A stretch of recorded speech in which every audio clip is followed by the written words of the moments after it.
1 मे पासून सुरू केला होता. संस्कृत पाठशाळेच्या माध्यमातून हा वर्ग घ्यावा अशी इच्छा आमचे ठोसर पुरुष आहेत आमचे त्यांची होती. त्यांच्यासाठी आणि आमची संस्कृत पाठशाळा यांच्या माध्यमातून हा वर्ग आम्ही सुरू केला होता. गेल्या 1 महिन्यापासून ही मुलं बरीच मेहनत घेत आहेत. त्यांनी बराच प्रयत्न करून हा अध्याय पूर्ण केला आता आणि त्यांना थोडंसं प्रोत्साहन मिळावं, त्यांचं कौतुक आपल्याकडून व्हावं म्हणून हा एक छोटासा कार्यक्रम आज आपण आयोजित केला त्यांच्यासाठी. आणि त्याचबरोबर आमच्या सहपाठी अनघाताई फडके या आमच्याबरोबर शिकताना त्यांना खूप असं सारखं वाटायचं की काहीतरी आपल्या गावातल्या मुलांसाठी व्हायला पाहिजे आणि आम्हालाही सगळ्यांना इच्छा होती की गावातल्या मुलांना सुद्धा गीता कळली पाहिजे, त्यांना थोडंसं गीतेबद्दल आत्मीयता वाटली पाहिजे. म्हणून मग आम्ही हा छोटासा कार्यक्रम आणि हा वर्ग घेण्याचं ठरवलं आणि आता त्या वर्गाला छान यश आले हे दिसतंय आपल्याला सगळ्यांना. तर त्यांना प्रोत्साहन मिळावं आणि त्यांना कितपत येतंय याच्यासाठी म्हणून एक छोटीशी स्पर्धा घेण्याचंही आम्ही ठरवलं. त्याच्यासाठी म्हणून आपल्याला हे माननीय अध्यक्ष म्हणून आणि प्रमुख पाहुणे म्हणून 3 जण लाभलेत आज. बाळूकाका दीक्षित, संकेतजी दीक्षित आणि माधुरीताई जोशी. तर हे परीक्षक म्हणून आज या मुलांची परीक्षा घेणार आहे तिथे आणि त्यांनी आपल्या ठीक आहे. फक्त ही जी आहे ना की 2 दिवसापासून द्यायला सुरुवात झाली नाही, आता स्पर्धा देणार आहे. हे 5 जण आता घेऊन मोठ्याने सांगायचं. नाव सांग तुझं. शांभवी सूर्यवंशी शिकरे. हां, तुझं सांग तू. निशा संकेत शिकरे. बर, तुझं सांग.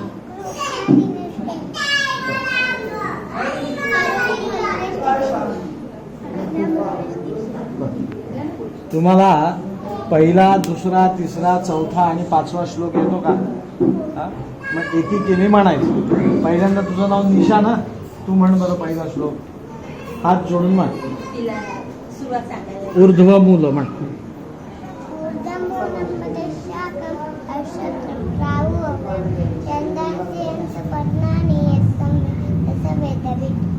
बस बस, एकच एक. पुढचा श्लोक तू म्हण शांभवी.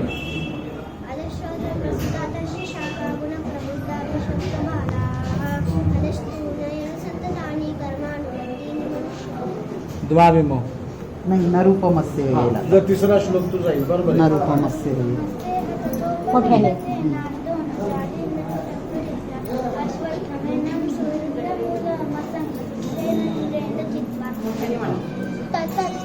तत्परिमार्गितव्यं यस्मिन् गता न निवर्तन्ते भूयः तमेव चाद्यं पुरुषं प्रपद्ये यत् प्रकृती प्रसूता पुरा.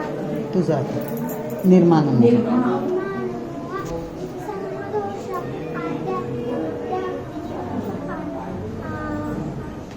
द्वंद्वैर्विमुक्ता द्वंद्वैर्विमुक्ता दुःखसरणे गच्छन्ति मूढा अदमं मे. शाबास. छान छान छान. बरं का, टाळ्या वाजवा.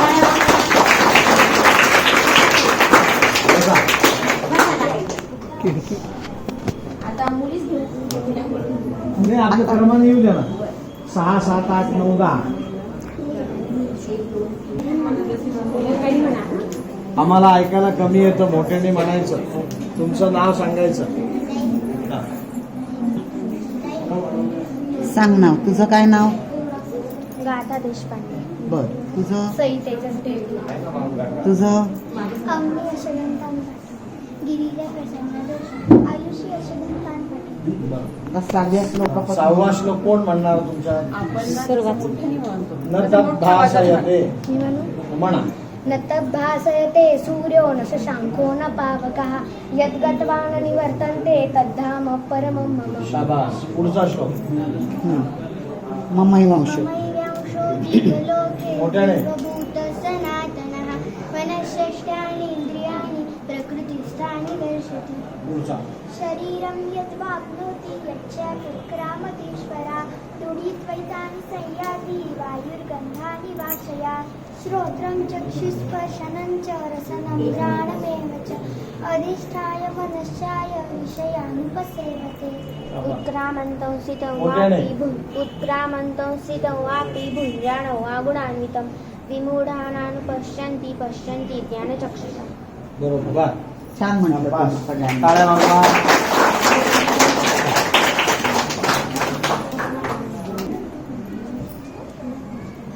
नावं सांगा मोठ्याने.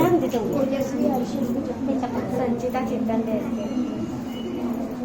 रमा शैलेश केळकर, तपस्या रवींद्र ढेलकी, दीपावली राहुल वावकर, हा दीपावली राहुल वावकर. पुढचा श्लोक कोण म्हणणार आहे? 11वा. यतंतो म्हणा. यतन्तो मोठ्याने. यतन्तो योगिनश्चैनं पश्यन्त्यात्मन्यवस्थितं यतन्तोऽप्यकृतात्मानो नैनं पश्यन्त चेतसः. पुढचा यदादि. यदादित्यगतं तेजो जगद्भासेते किलं यच्चन्द्रमसि यच्चाग्नो तत्तेज विधिमामकं बरोबर. विद्धी वामकम. विद्धिमामकं. बरोबर. पुढचा कामामीश च भूतानि धारयाम्यहमोजसा पूष्णामि चौषधि सर्वा सोमो भूत्वा रसात्मकः. पुढे अहम वैश्व. अहं वैश्वानरो भूत्वा प्राणिनां देहमाश्रिता प्राणापानसमायुक्तो प्रजाम्यहं चतुर्विधं सर्वस्य चाहं हृदि सन्निविष्टो मृतस्मृतिज्ञानमपोहनं च वेदैश्च सर्वैरहमेव वेद्यो. शाबास. सगळ्यांनी छान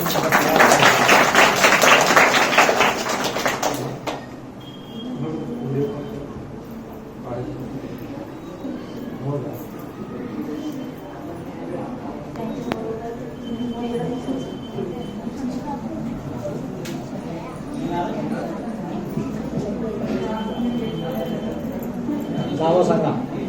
विश्वम वैद्य हा चंचल देवेंद्र जोशी, श्रावणी राहुल वावड, स्वामिनी दिलीप लोगा. पुढचा श्लोक कोण म्हणणार आहे? 2 आणि 9. मोठ्याने म्हणायचं पण. स्वामिनो पुरुषो लोके शरश्चाक्षर एव च सरस्सर्वाणि भूतानि सुतस्योक्षर उच्यते. शाबास. पुढचा उत्तमः पुरुषस्त्वन्न परमात्मे तुझाता यो लोकत्रयमा विषयविवृत्य प्रईश्वरः. बरोबर. यस्मादक्षरमतीतोऽहम् अक्षरादपि चोत्तमः अतोऽस्मि लोके वेदे च प्रतितः पुरुषोत्तमः.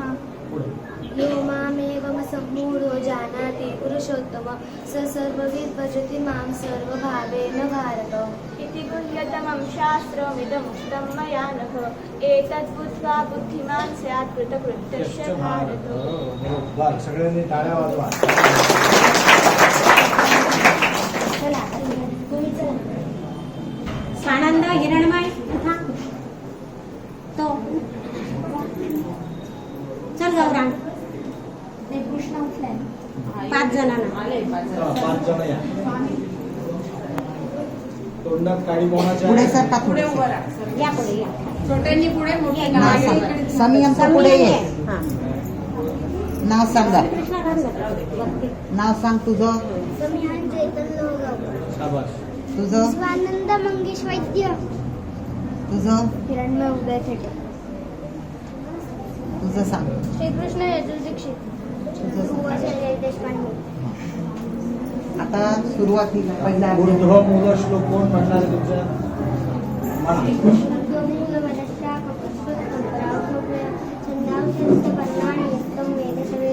पुढचा श्लोक म्हणा.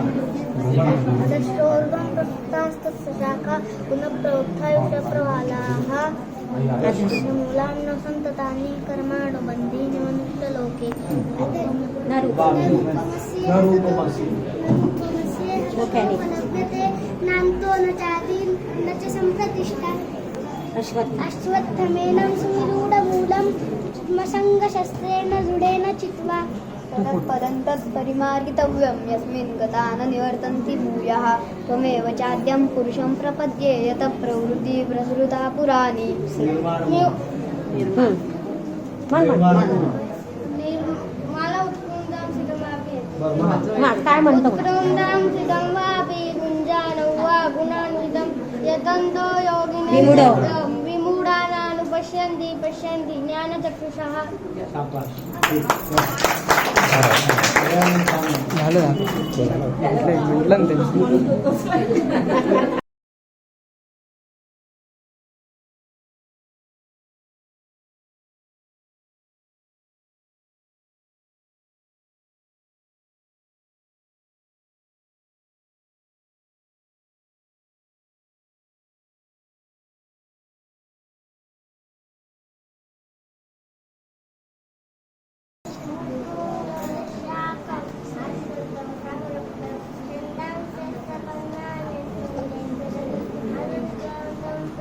बस बस तेवढंच बस.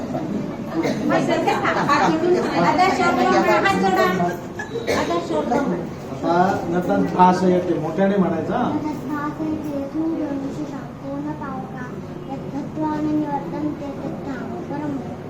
नाव सांग तुझं. तुझं काय नाव?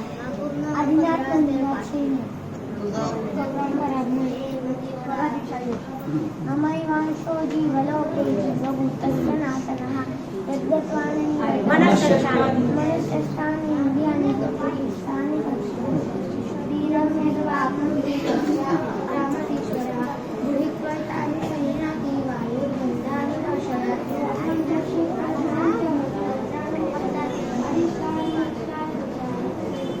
छान.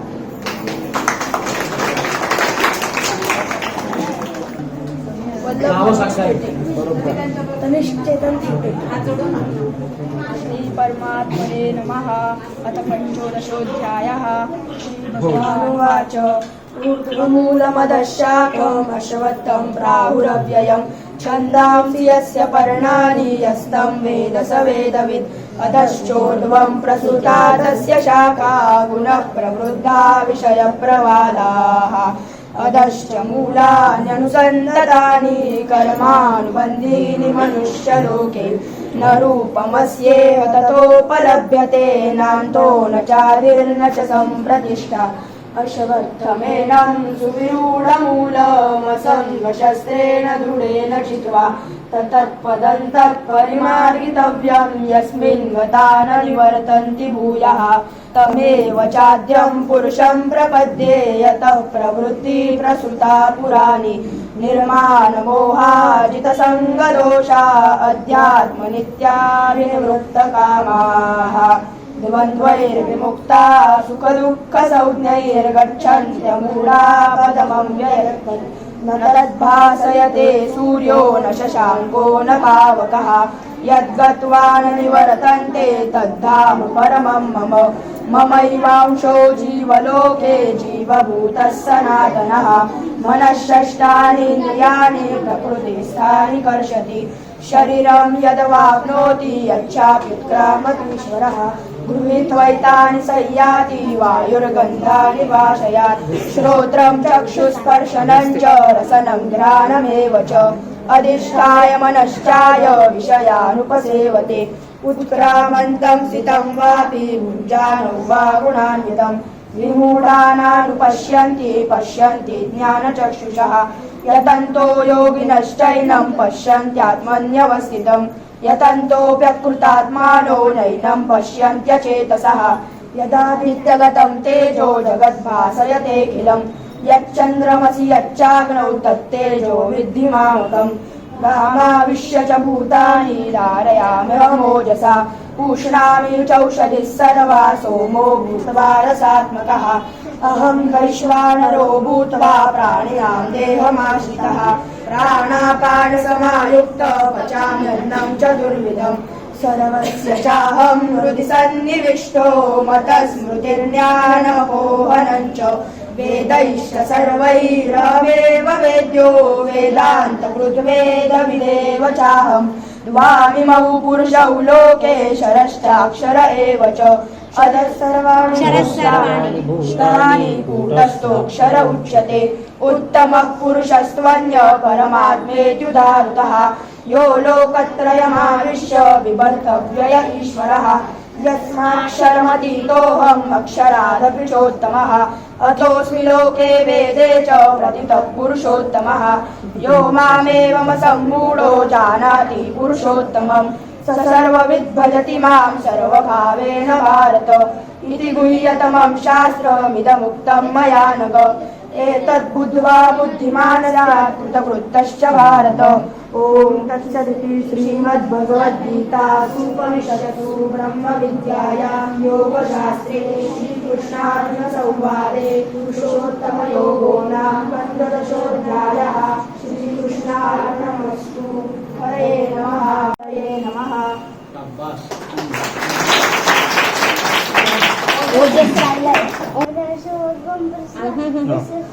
गुण प्रबुद्ध विषय प्रवालाः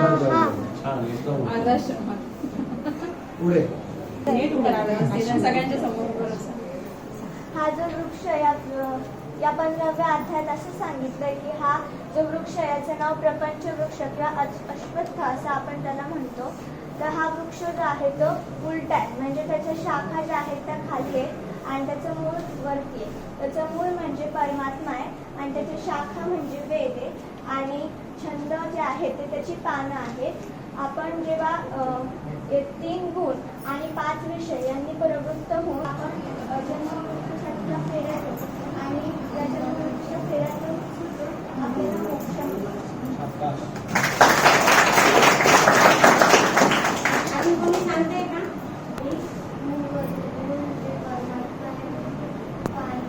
शाखा म्हणजे वेद आणि पानं म्हणजे छंद.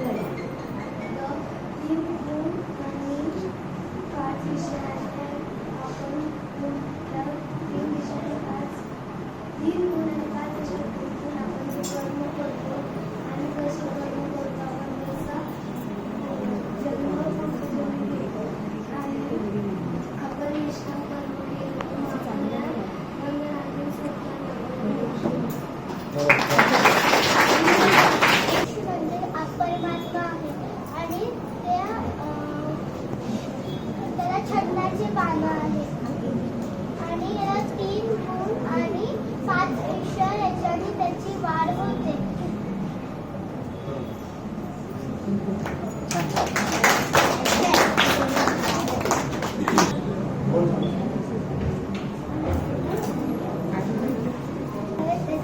त्याचे नाव प्रपंच वृक्ष आहे. त्याचे मूळ वरती आहे आणि शाखा खाली आहे. मूळ म्हणजे परमात्मा आहे, शाखा म्हणजे वेद आहे, पानं म्हणजे छंद आहे. त्या वृक्षाची वाढ 3 गुणांनी होते. छान सांगितलं. प्रपंच वृक्ष किंवा त्याला अश्वत्थ वृक्ष असं सुद्धा म्हणतात. आणि तो वृक्ष उलटा आहे की त्याचे जे मूळ आहे ते वरती आहे आणि त्याची जी शाखा आहे ती खाली आहे. आणि मूळ आहे त्याच्यात परमात्मा आहे आणि त्याची जी शाखा आहे ती वेद आहे आणि पानं जे आहे ते छंद आहे. आणि आपल्या आयुष्यात 3 गुण आणि 5 विषय असतात. सत्व रज तम आणि 5 इंद्रिय असतात. रूप शब्द गंध स्पर्श आणि रस. छान.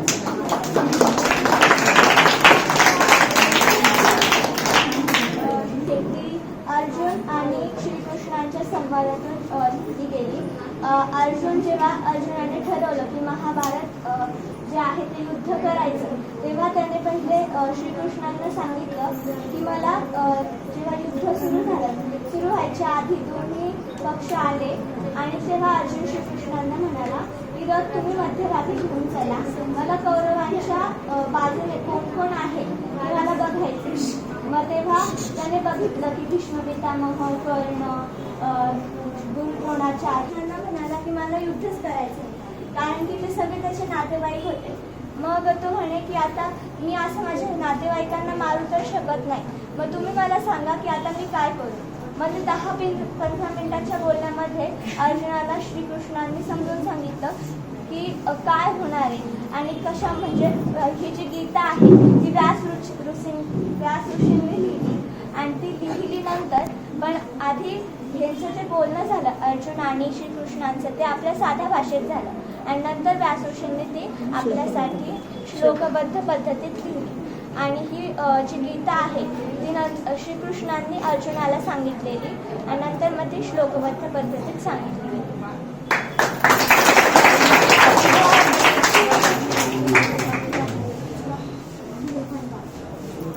किमान एखादा श्लोक मी म्हणून दाखवला तर तुम्ही म्हणाल वा रे छान. अजून आपण देवाला आपण मंत्र म्हणतो तर तेव्हा पण आपण गीता म्हणू शकतो. माझा एक प्रश्न आहे, मन शांत का राहतं गीता म्हणते? त्याच्यामध्ये कसं सांगितलेलं की आपण शांत राहायला तर काय करू शकतो. कशात सांगितलं? मंत्रामध्ये तेही सांगतो. बरोबर बरोबर. शाबास, टाळ्या वाजवा.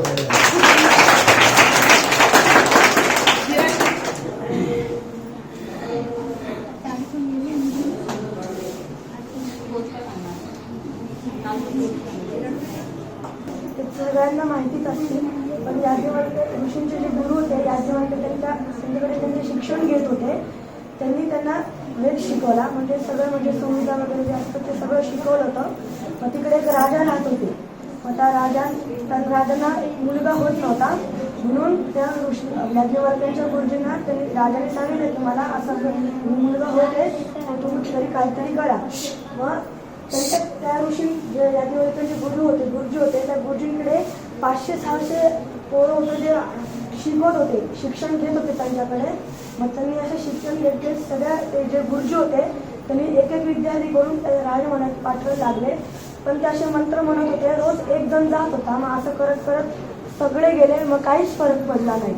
मग असं सगळं करून झालं. मग राजा त्या गुरुजींना म्हणते जाऊ द्या आता काही नको. मग याज्ञवल्क्य ऋषी पण होते. मग ते म्हणाले आता मी जातो. मग ते राजा म्हणाले की आता काहीच फायदा नाही, आता काहीच होणार नाही. मग ते गेले दुसऱ्या दिवशी. त्यांना काहीच म्हटलं होतं, त्या राज्य दरबारात कोणीच नव्हतं. तर त्यांनी काय केलं, तिकडे तांदूळ होते, त्या तांदूळात 4-5 कोणीतरी मंत्र म्हणले आणि त्या सिंहासनावर फेकून दिले. मग दुसऱ्या दिवशी त्याचा साईड इफेक्ट व्हायला लागला. मग ते ऋषी ते महाराजांनी गुरुजींना सांगितलं की मला असं म्हणजे हे झालेलं आहे. आणि मग ते ऋषी त्यांच्या गुरुजींना असं सहन नाही झालं. मग त्यांच्या गुरुजींनी पण ते प्रयत्न केला होता त्यांचा, पण त्यांच्याकडून पण ते झालं नाही. फक्त त्या याज्ञवल्क्य गुरुजींकडूनच झालेलं. मग त्यांना असं सहन झालं नाही. मग त्यांनी काय केलं, त्यांनी सांगितलं याज्ञवल्क्य गुरुजींना की जी मी तुला सगळी विद्या दिलेली आहे ती मला सगळी परत देऊन टाक.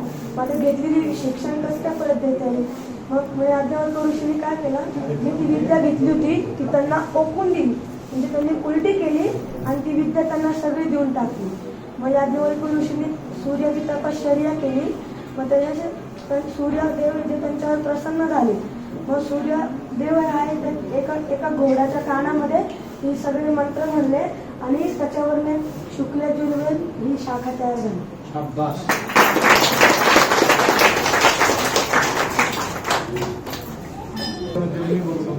बोला ना माधुरी, दोन शब्द बोला. बाळासाहेब बोला दोन शब्द. हे बाळासाहेब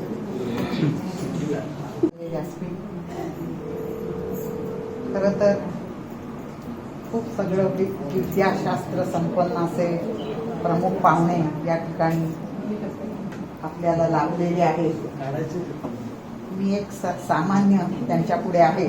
म्हणजे जर उपमा द्यायची झाली तर कुठे सूर्य कुठे काजवा अशी माझी खरी आत्ताची स्थिती आहे.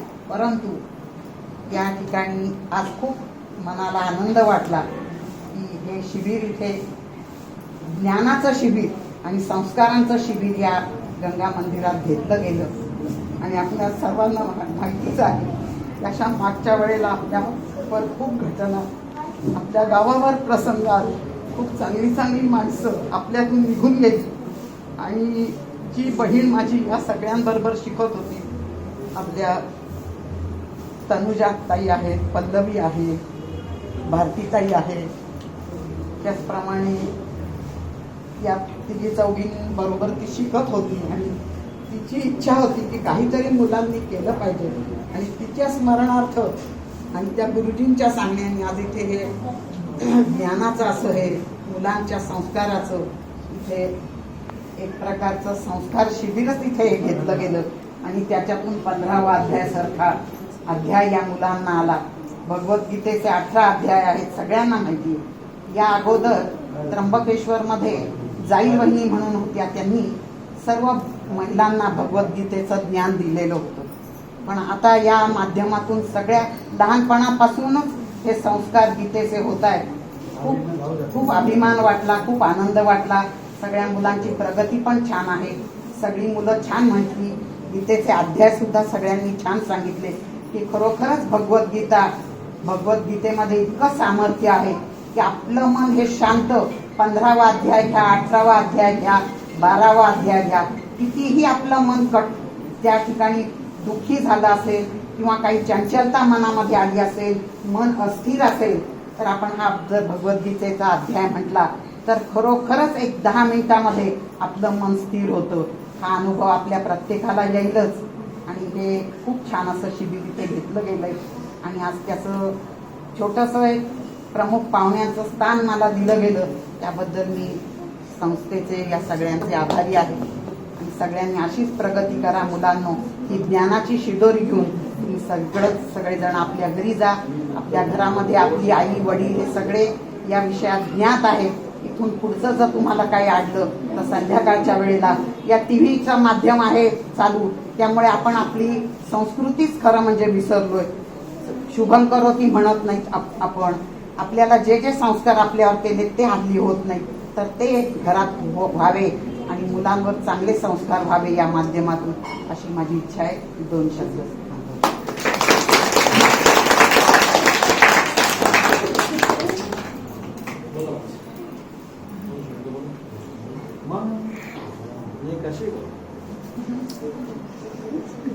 सन्माननीय संस्कृत पाठशाळेचे अध्यक्ष संकेत शास्त्री दीक्षित,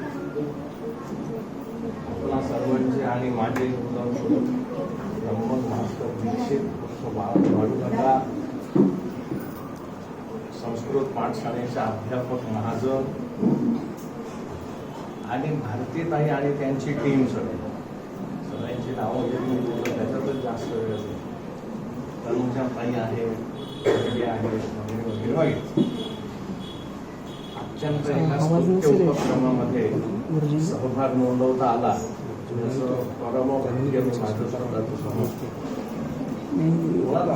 विद्यार्थी आहेत, या विद्यार्थ्यांचं वयच काय आहे आणि या वयामध्ये ते तत्वज्ञानावर बोलून राहिले. प्रपंच या शब्दाचा खरा अर्थ माहित नसताना सुद्धा प्रपंच या विषयावर ते बोलत आहेत. हे खूप काहीतरी अद्भुत आहे. पहिले ह्या सगळ्या छोट्या छोट्या विद्यार्थ्यांना मी एक प्रश्न विचारतो. मला अगदी खरं खरं सांगायचं बरं का, सांगणार ना, खरं बोलणार नक्की. तुम्हाला हे शिकवताना बोलावलं सगळ्यांना एकत्र, बोलावल्यानंतर तुमच्या उत्तरावर माझं बोलणं अवलंबून आहे बरं का, सगळं लक्षात ठेवा. तुम्हाला बोलावल्यानंतर तुम्ही सर्वजण आपल्या मनापासून शिकण्यासाठी गेलात का तुम्हाला तुमच्या आईने, बहिणीने, काकूने बळजबरी करून शिकायला पाठवलं? एक सांगा की मनाने गेल्यात का बळजबरी करून पाठवलं? तुम्हाला शिकवलं तर शिकवताना हे रागावले किती वेळा कोणाला? कोणालाच नाही. असं कसं काय शिक्षण आहे? असं कसं शिक्षण? रागावल्याशिवाय शिक्षण नाही. असो, पूर्वी तर आपल्या घराघरात आता माधुरीताईंनी सांगितलं की संध्याकाळी रोज परवचा म्हणत असे, त्याच्यानंतर शुभम ज्यांची रामरक्षा झाली त्यांची रामरक्षा थोडे मोठ्या गटाने, मग विष्णू संस्थेला, मग गणपती अथर्व शीर्ष, असा घराघरात संध्याकाळी 7-7:30च्या दरम्यान आवाज यायचा. माझ्या लहानपणचं सांगतोय मी, मुलांसाठी बोलतो. घराघरातून आवाज यायचा. त्यावेळेस एवढं काम पण नसायचं. संध्याकाळी 7 वाजता घरात आले की हातपाय धुतले, देवाजवळ दिवा लावला की बसायचं. बे पासून सुरुवात व्हायची. पण गेल्या काही 10-15 वर्षाच्या कालखंडामध्ये म्हणजे तुमच्या जन्मानंतर समजा ही परंपरा कुठेतरी खंडित झाली. खंडित झाली म्हणण्यापेक्षा त्याचं स्वरूप बदललं असं आपण त्याच्यामध्ये थोडासा बदलतो. मग 2 1 जा 2 आलं, 2 3 जा 6 आलं, असे आले सगळे परवाच. ते काय आम्हाला येत नाही. आम्ही काही इंग्रजी शाळेत गेलेलो मनाशी हा मुलगा उभा राहिला. साईड इफेक्ट व्हिडिओ रेकॉर्डिंग ना आता ते साईड इफेक्ट आम्हाला काही सांगायचं पुढे नाही. काही करायचं असेल संग्रह असो, पण सगळ्यात महत्वाचं म्हणजे आपली संस्कृती जपली जाते ती आपल्याच माध्यमातून हे लक्षात ठेवा. तुम्हाला शिकवणाऱ्या ज्या आहेत काकू, युट्यूबला टाकून आजी, ठेवा. मावशी ज्या कोणी असतील त्या खरोखर मेहनत घेतात. आणि आमची पुढची अपेक्षा अशी आहे की प्रत्येक घरामध्ये पुन्हा परवचा नाही म्हटलं, 2 1 जा 2 म्हटलं तरी चालणार आहे आम्हाला. कारण नवीन गोष्टींशी जुळवून घ्यावंच लागणार आहे. बदल हा स्वीकारावाच लागणार आहे, हे आम्हालाही सांगितलं. परंतु त्याच्यानंतर तुम्हाला म्हणून एक माहिती सांगतो. म्हणजे काय माहितीये का तुम्हाला? काय संगणक म्हणजे काय? संगणकाला सर्वात सोपी भाषा ही संस्कृत आहे. हे जर्मनीने सिद्ध केलेलं आहे. नवीन संशोधन बंद केलं. आता ही संस्कृत भाषा का बरं सोपी आहे याचं काही तुम्हाला माहितीये का? पुढे ज्यांनी अभ्यास केलाय त्यांना नाही. ऐका, मराठीमध्ये जर आपण एक पानभर लिखाण केलं तर त्याचं इंग्रजीमध्ये ट्रान्सलेट करताना 4 पानं लिहावे लागतात. लक्षात आलं? आणि मराठी मधलं 1 पानाचं जे लिखाण असतं ते संस्कृत मध्ये फक्त 2 ओळी लिहिल्या तरी सुद्धा चालतं. तुमच्या एका अगदी पहिल्या श्लोकाचा अर्थ आपल्याला लिहायचा झाला आणि त्याच्यावरती काही लिखाण करण्याचं झालं तर मराठीचं 1 पान सुद्धा पुरणार नाही आपल्याला. ह्या श्रीमद भगवद्गीतेचं प्राकृत रूपांतर कोणी केलंय हे माहितीये का तुम्हाला? संत ज्ञानेश्वरांनी. त्यांनी ज्ञानेश्वरी हा ग्रंथ लिहिला. आता हा जो ग्रंथ आपण बघितला आणि तो जर ग्रंथ बघितला तर 2 ग्रंथांमध्ये किती फरक आहे. हा ग्रंथ एवढा कार्ड आहे, 8 जीबीचं कार्ड आहे. हे माहितीये का? त्याला गिगाबाइट्स असं म्हणतात इंग्रजीमध्ये. काय म्हणतात त्याला? अगदी बरोबर आहे. तर समजा याच कमी झालेलं आहे. म्हणजे आपल्याला इथून पुढे गरज काय आहे? तर आता तुमच्या सारख्या वयातली जी मुलं आहेत त्यांनी पुढे संस्कृतचं तज्ञ झालं. काय झालं पाहिजे? आणि तज्ञ होण्यासाठी तुम्हाला व्याकरण असेल, भांडारकरांची पुस्तकं असतील वगैरे वगैरे सगळं आपल्या महाजन गुरुजींकडून शिकून घ्यावं लागेल. त्याच्याशिवाय तुम्ही संस्कृत तज्ञ होणार नाही. हे लक्षात घ्या की संस्कृत तज्ञ आपल्याला मिळाल्यानंतर आपला भारत हा जगातला 1 नंबरचा देश होणार आहे. जगातला 1 नंबरचा देश होणार आहे. लक्षात आलं? मग त्याच्यासाठी आपलं योगदान शालेय आपलं शिक्षण जे आहे, अकॅडमिक शिक्षण जे तुमचं आहे, थोडस मुद्दा मी तुम्हाला इंग्रजी शब्द वापर तुम्हाला येत नाही तरी अकॅडमिक शिक्षण आपलं चालूच ठेवायचं. पण त्याच्याबरोबर थोडासा वेळ पाठशाळेत जाऊन तिथलं शिक्षण जर आपण घेतलं तर APJ अब्दुल कलामांसारखं सुद्धा आपलं नाव जगात होऊ शकेल. APJ अब्दुल कलामांचा संस्कृतवर सुद्धा अभ्यास झाला आणि ते वैज्ञानिक सुद्धा होते. त्यांचं टोपण नाव कोणाला माहितीये का? त्यांना मिसाईल मॅन असं म्हणायचे. काय म्हणायचे? लक्षात राहील का? तर पुढे गरज काय आहे? भारत हा, आणि ते तुम्ही शिक्षण घेतलं पाहिजे अशी माझी तुम्हाला कळकळीची विनंती आहे, ते सोडायचं नाही. तुमची शाळा सुटली, वेळ मिळाला की तुम्ही पाठशाळेत जायचं आहे आणि आपले महाजन गुरुजी असतील किंवा आपले ठोसर गुरुजी काही दिवसांनी परत येणार आहे ते असतील, त्यांच्याकडे हे संस्कृतचं शिक्षण घेतलं तर आपला भारत देश फार मोठी महासत्ता बनणार आहे. लक्षात आलं का? ठोसर गुरुजी आपल्या सगळ्यांना बघतायत मुलांना, तर त्यांना एकदा आपण 15वा अध्याय पूर्ण म्हणून दाखवू. हा चला सगळ्यांनी छान म्हणा.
व्हिडिओच आहे पूर्ण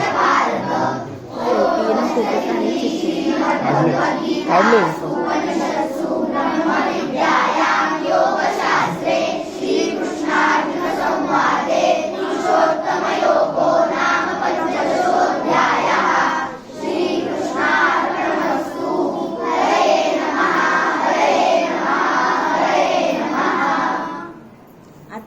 याच्याबरोबरच आपण एक प्रार्थना शिकलो होतो की आपण कसं वागलं म्हणजे एखाद्या जन्मामध्ये कृष्ण आपला सखा म्हणून आपल्या सोबत राहील.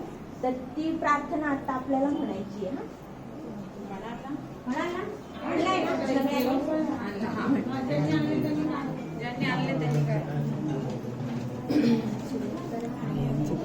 प्रभू असे जन्मोजन्मी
आता संकेतजी त्यांचं मनोगत व्यक्त करते.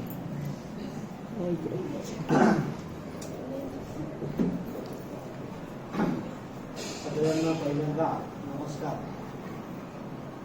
या ठिकाणी हा जो भगवद्गीतेचा 15व्या अध्यायाचा उपक्रम या ठिकाणी आयोजित केला त्याच्याबद्दल उपस्थित राहिलेल्या सगळ्या विद्यार्थ्यांचं कौतुक मी करतो. परंतु याच्यामधलं हे जे मुलांनी शिक्षण घेतलेलं आहे त्याला वर्तमान काळातल्या शिक्षणानुसार नाव द्यावं लागतं सिस्टेम एज्युकेशन. गोड रबरने पुसता येतं लगेच. यांना आज गीतेचा 15वा अध्याय दिला, त्यांनी तो म्हटला. उद्या यांना वेगळं काही शिक्षण दिलं तर मागचं शिक्षण विसरलं जातं. ही मुलांच्या वयाचा परिणाम आहे. मग या शिक्षणाची किंमत खरोखर कमी आहे का तर अजिबात नाही. या मुलांनी हे 15वा अध्याय गीतेचा शिकला आणि हे मुलं अपडेटेड झाले. आजच्या तारखेला ऍप्लिकेशन जसं अपडेटेड करावं लागतं तसं हे मुलं अपडेटेड झालं असं म्हणावं लागतं. असो, सगळ्यात पहिल्यांदा या क्लासमध्ये एक कमी दिसते. कमी लौकिक अर्थाने नाही, मुलं म्हणायला बसते आणि आई शांत बसते. वास्तविक हे आईंनी मुलांना शिकवायचा अध्याय आहे. बाहेर गीतेचा 15वा अध्याय शिकायला पाठवणं इतकंसं काही आपल्याला संयुक्तिक वाटत नाही. हे खरं पुरुषच आहे. तर मी हे माझ्या मनाने म्हणत होतो. भगवद्गीता कोण आहे? भगवद्गीता ग्रंथ आहे का? भगवद्गीता अजून काय आहे? तत्वज्ञान सांगणारा ग्रंथ आहे का? अत्यंत ज्ञान तत्वज्ञान समजावून सांगणारा ग्रंथ आहे का? तर अजिबात. उपस्थित स्त्रियाच जास्त आहेत म्हणून स्वयंपाक घरातलं उदाहरण देतो. आई मुलीला स्वयंपाक शिकवत असते आणि सांगते बा एक वाटी डाळ घेतली तर त्याला 1 चमचे मीठ टाकावं. आता किती टाकावं मला खरं माहिती नाही, पण मी अंदाजाने फक्त उदाहरण म्हणून सांग की 1 वाटी डाळ घेतली तर 1 चमचा मीठ टाकावं आणि ते वरण त्याप्रमाणे त्या मुलीने केलं ते खरोखर रुचकर झालं. पण कालांतराने एक दिवस तिला 1 किलो तुरीची डाळ घेऊन वरण शिजवण्याची वेळ आली. आता आज परिमाण चालणार नाही वाटीचं आणि चमच्याचं. तिने 1 किलो तूर डाळ घेतली, शिजत ठेवली, मीठ टाकण्याची वेळ आली. आई खूप कामात होती, गडबडीत. तिने आईला विचारलं, आई आज किती चमचे टाकू? तर आईने सांगितलं 2 मूठ टाक. किती टाक? तर त्या मुलीने विचारलं, आई चमचे किती होतील? आईला बोलायला वेळ नव्हती, तिच्या मागे खूप गडबड होती. त्या आईने सांगितलं, तुला 2 मुठी सांगितलंय, तू 2 मुठी टाक. ती म्हणते का? तर आईचं त्याचं उत्तर असतं, मी सांगते म्हणून. काय उत्तर असतं? हा शब्द फार महत्वाचा आहे. आता आई जी बोलतीये ती ज्ञानाने बोलतीये, मी सांगते म्हणून. भगवद्गीतेचं हे वैशिष्ट्य आहे की आपण नेहमी असं म्हणतो, धर्म असं सांगतं, शास्त्र असं सांगतं. काही जण असे म्हणतात, काही जण तसे म्हणतात धर्मशास्त्राच्या दृष्टीने. तर भगवद्गीता असा एकमेव हिंदू धर्मशास्त्रातला ग्रंथ आहे की या ग्रंथामध्ये भगवंत बोलतो. कोण बोलतो? अर्जुनाला भगवंत सांगतात, मी सांगतो. तसा आपल्या दैनंदिन आयुष्यामध्ये येणाऱ्या विविध प्रसंगांना सामोरं कसं जायचं याचं उत्तर देणारं या जगतात तितका अधिकार संपन्न पुरुष असू शकत नाही. म्हणून भगवंतांनी या भगवद्गीतेच्या ग्रंथाची योजना केली. या जगातलं सगळ्यात सुंदर नातं जर कुठलं असेल तर ते आई आणि मुलाचं आहे. म्हणून या गीतेच्या प्रशंसेमध्ये, गीतेच्या स्तुतीमध्ये या भगवद्गीतेला म्हटलेलं आहे, अंब त्वाम अनुसंदधामी. अंब म्हणजे आई. भगवद्गीता ही आपली काय? आई. आणि या आईचं वैशिष्ट्य असं की भगवंत आईच्या रूपात होऊन श्री भगवान वाचत ते आपल्याशी बोलतात. वास्तविक पाहता देव बोलत नाही, देव चालत नाही, देव हसत नाही, देव रडत नाही अशी लोकांची तक्रार आहे. पण भगवद्गीता आपल्याला सांगते देव बोलतो. आता याच्या पुढे जर मी काही बोलायला लागलो तर हा प्रवचनाकडे विषय. आपल्याला या ठिकाणी प्रवचन करायचं नाही. सगळ्यात महत्वाची गोष्ट की सगळ्यात पहिल्यांदा तुम्ही उपस्थित असलेल्या सगळ्या माता भगिनी तुमचं या ठिकाणी हार्दिक अभिनंदन की तुम्ही तुमच्या मुलांना या भगवद्गीतेच्या वर्गासाठी पाठवतो. परंतु तुमचं अर्धच अभिनंदन मी करेन, तुम्ही सगळ्यांनी सुद्धा या भगवद्गीतेच्या वर्गाला उपस्थित राहिलं पाहिजे. तुम्हाला एक गोष्ट सांगतो, ती सांगणं अप्रस्तुत ठरणार नाही. जगन्नाथपुरीचे शंकराचार्य, बरं का, ऐकण्यासारखा विषय. हे सहज एक वाक्य बोलून गेले पुण्यामध्ये की भारताचं दुर्दैव असं आहे की भारतामध्ये भगवंत बोलत असलेला भगवद्गीता म्हणणारा वर्ग हजारात नाही शेकड्यात सुद्धा सापडणार. 18 अध्याय गीता शेकड्यात सुद्धा सापडणार नाही. आता ते शंकराचार्य, त्यांचा अधिकार फार मोठा, पण त्यांनी हे वाक्य पुण्याला बोललं. पुण्याला 3 दिवसासाठी ते आले होते. त्यांना सांगितलं की महाराज तुम्ही हे बोलले, तुमच्या शब्दांना आम्ही वंदन करतो, परंतु अनासायस तुम्ही 3 दिवस आलेत तर 2 दिवस अजून मुक्काम करा. 5व्या दिवशी एकादशी येते. एकादशीच्या दिवशी भगवद्गीता म्हणायला किती जण येतात डोळ्यांनी बघून जा. तर पुण्यामध्ये 5 दिवसामध्ये प्रचार प्रसार झाला. आकडा खोटा सांगत नाही, 1,32,728 जणांनी भगवद्गीता 18 अध्यायाची काय म्हणली? कंठस्थ म्हणली. महिना होता वैशाख, शुद्ध एकादशी. मी सांगतो ते खोटं वाटत असेल तर युट्यूबला सर्च करा. रमण बागेमध्ये बोरकर ताई, ज्या कांची कामकोटी पीठाच्या आणि शृंगेरी पीठाच्या भगवद्गीता अध्यासनाच्या प्रमुख आहेत, परीक्षा घेतात, पुण्यात राहतात. 1,32,728 जणांनी कंठस्थ गीता म्हटले. कुठे? पुण्यामध्ये.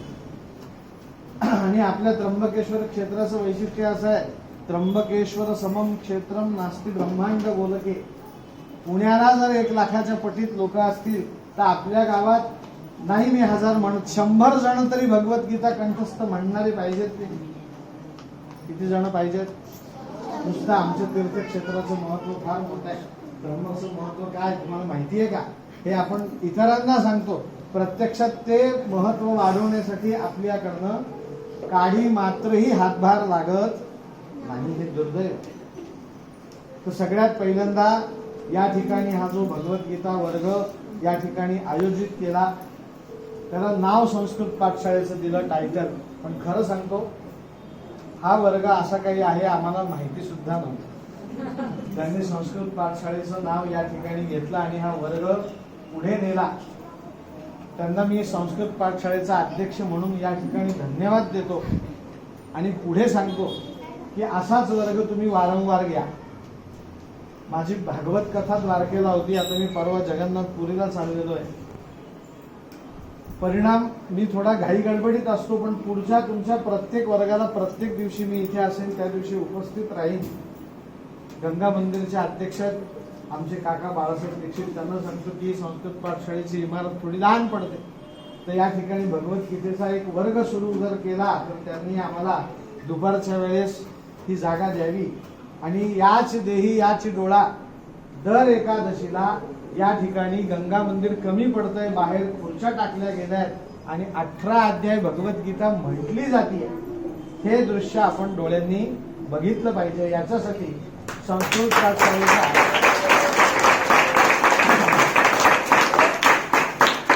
अध्यक्ष म्हणून तुम्हाला जी काही मदत लागेल ती मदत आम्ही या ठिकाणी करायला तयार आहोत. आजही तुम्हाला सांगतो की संस्कृत पाठशाळेच्या या वर्गासाठी तुम्ही काही बक्षिसं आणलेल्या आहेत, काही तुमचा खर्च झालेला आहे, तोही आमच्याकडे तुम्ही कागदावर हिशोब करून द्या. संस्कृत पाठशाळा ते बरोबर आहे ना बाळासाहेब?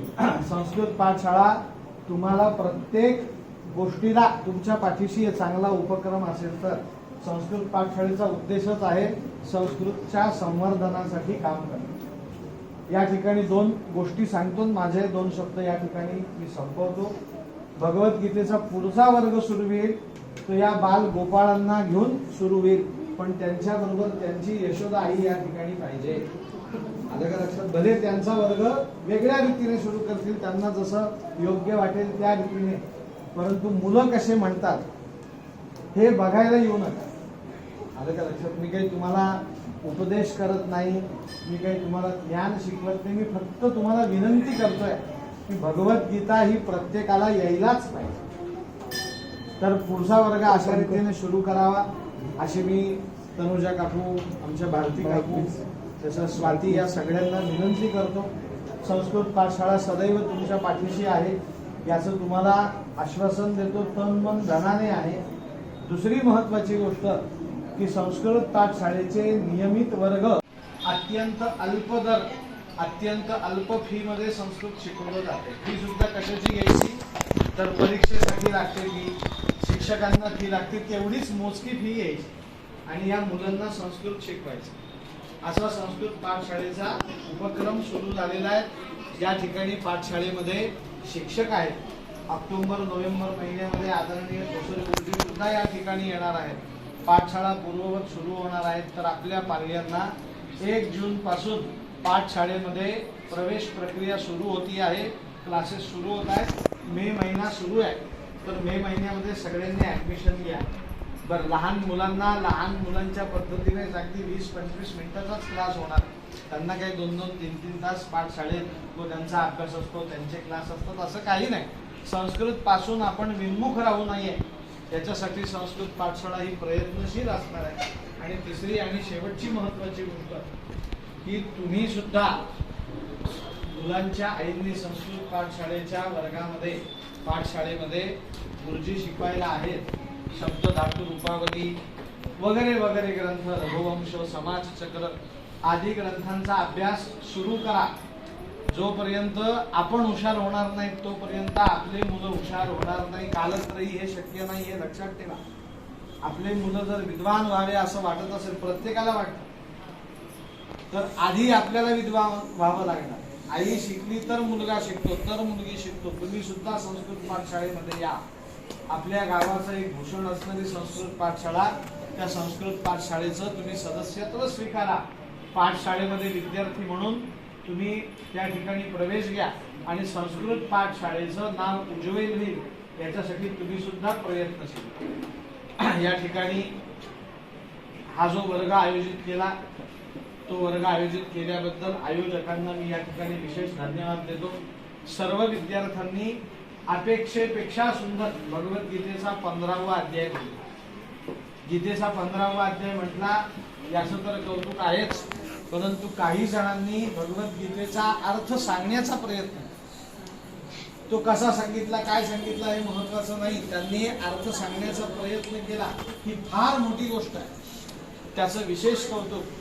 आणि भगवद्गीतेच्या चाकोरीच्या बाहेर जाऊन याज्ञवल्क्य ऋषींची कथा सांगणारे थेटे गुरुजी, चाकोरीच्या बाहेर पडता आलं पाहिजे माणसाला. चाकोरीच्या बाहेर जाऊन कथा सांगितली याज्ञवल्क्य ऋषींचं, त्याचंही विशेष कौतुक, सगळ्यांचंच विशेष कौतुक. असाच उपक्रम या ठिकाणी वारंवार हो अशी भगवती गंगा गोदावरीच्या चरणी प्रार्थना करतो. आयोजकांना धन्यवाद देतो. तुमच्या सर्व मुलांचं कौतुक करतो आणि माझे या ठिकाणी 2 शब्द संपवतो.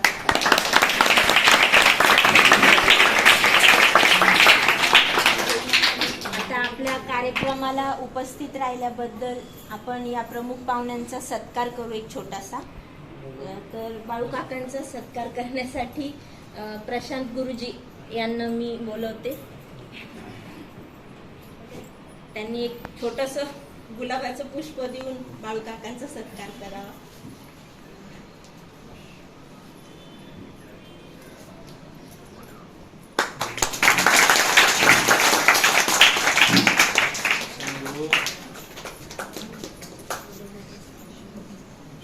बाळू काका चांदोडकरांचा सत्कार करायला बंटी दीक्षित यांना मी बोलवते.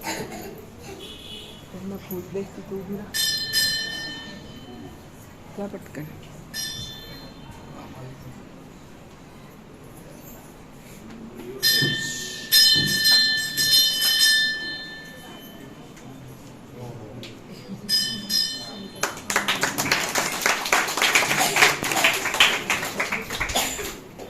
संकेतजी दीक्षित यांचा सत्कार करायला गीतेश यांना आमंत्रित करते.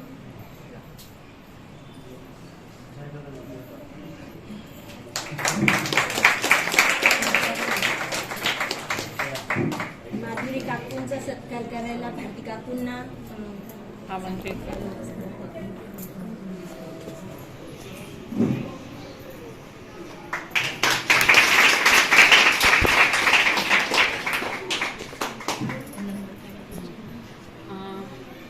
पाठशाळेच्या अध्यक्षांनी मुलांचे जे काही नंबर काढलेले असतील ते जाहीर करावं आणि त्याच्यानंतर त्यांनी मुलांना बक्षीस वितरण करावं अशी मी त्यांना विनंती करते. या विद्यार्थ्यांमधनं नंबर काढणं हे म्हणजे फार अवघड काम. सगळ्यांनीच उत्तम म्हटलेलं आहे, तर सगळ्यांचाच नंबर पहिला आहे, सगळ्यांचाच दुसरा आहे, सगळ्यांचाच तिसरा आहे. पण मुलांमध्ये चढाओढ कायम राहिली. माझा यावेळेस पहिला नंबर आला नाही, पुढच्या वेळेस तरी आला पाहिजे, ही भावना सतत मनामध्ये राहिली पाहिजे. अधिकाधिक जोमाने अभ्यास केला पाहिजे. म्हणून प्रातिनिधिक रूपाने मी पहिला, दुसरा आणि तिसरा नंबर काढतो. परंतु हा काढत असताना काही विशेष निकष आहेत असं काही नाही, कोणाबद्दल अपप्पर भाव नाही. फक्त चढाओढ शिल्लक राहावी म्हणून मी पहिला, दुसरा नंबर, तिसरा नंबर सांगतो. पहिल्या नंबरने कोण उत्तीर्ण झाला असेल काय वाटतं तुम्हाला? पहिल्या नंबरचं बक्षीस ही चंचल जोशी हिला द्यावा.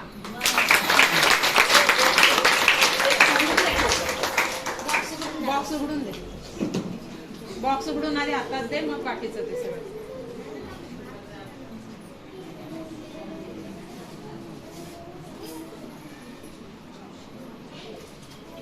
एक दे, नाही बॉक्स दे आधी हातात. इकडे बघ, इकडे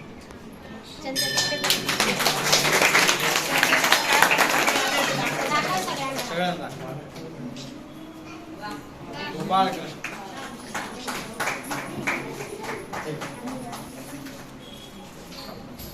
हे घे.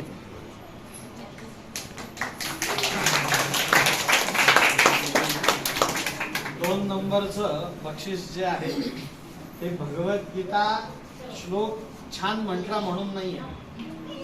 बोलण्यामध्ये एक उत्साह होता, निडरपणा होता आणि बोलण्यामध्ये आत्मविश्वास होता, म्हणून हे दुसरं बक्षीस देते महाराज.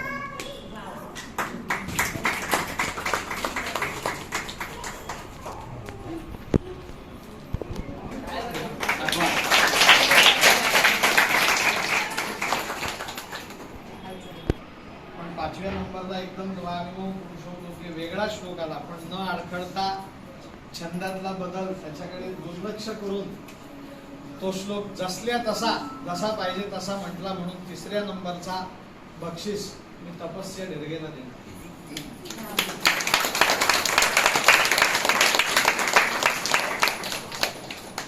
परंतु पुढच्या वेळेस सगळ्यांनी 1 नंबरचे बक्षीस 3-4 जणांना मिळाले पाहिजे, 2 नंबरचं बक्षीस 3-4 जणांना मिळाले पाहिजे, असा अभ्यास करून यायचा आहे.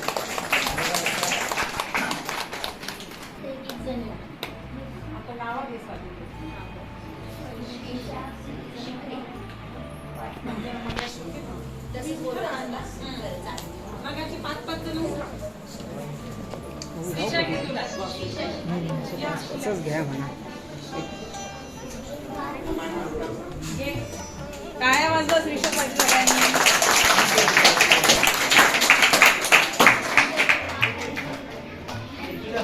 असं 1 मिनिट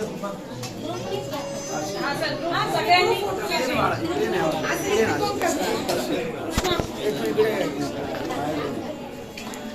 या इकडे तुम्ही दोघी या बाजूला. आपली दीक्षित घर